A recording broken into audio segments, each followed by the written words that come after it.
And going off of what you just said, Mano, the new stuff, and it's again this like corporate IP milking mentality. According with all these reports I'm reading here with you, one Mm-hmm. of them was that Kevin Feige has a eight. He's been telling the colleagues he has a 8 to 10 year plan about the X-Men, and the next saga is rumored to be the Mutant Saga. So you can take a guess of who's going to be milked next for the next 10 years. Mm-hmm. It's the Mm-hmm. X-Men, Apparently, the X-Men movie, the reboot for now after Secret Wars, is already being written. Whoa. It's already being written. Mr. Sinister is rumored to be the bad guy, and they might not focus on flagship X-Men members. Wolverine's not going to be there. That's already, I Mm-hmm. think that's a given. I Um, don't think that's as much of a problem necessarily. I know I understand that like a lot of people have been waiting for like MCU X-Men for a while, especially during the heyday yeah, of the MCU era and stuff like that. But I'm not as opposed to like the flagship X-Men characters not showing up.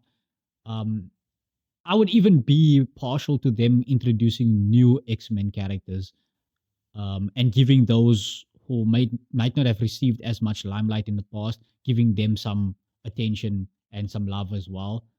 Um, I think it's mostly because I think that the X Men is one of those franchise stories where a lot of people don't recognize and realize how many like mutant characters there are and how cool some of them could be.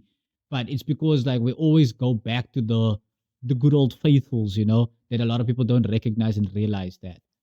yeah. I'm of the camp of like, okay, this is probably a lot to ask of them. I wouldn't mind seeing a cinematic long year take on someone like Cyclops, but in the Mm-hmm. sense of like we're not just seeing them here as like, oh, he leads the X-Men and he's Jingo's boyfriend and he wears glasses.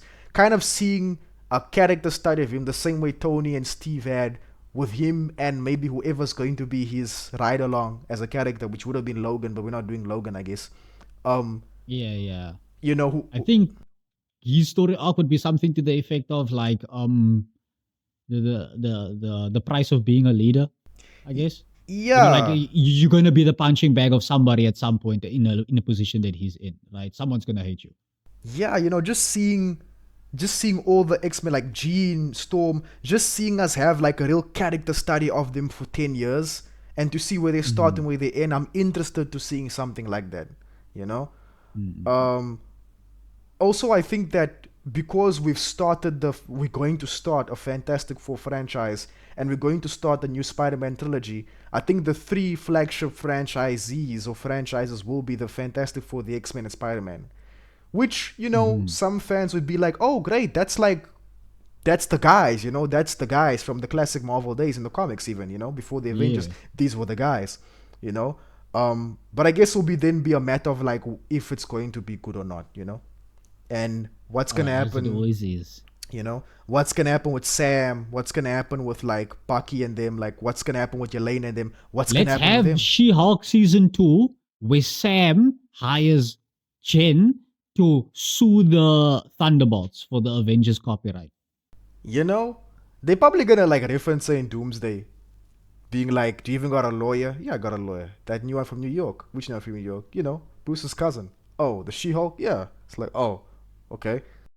She-Hulk was a thing, by the way. I wonder if like people need a reminder. Oh man,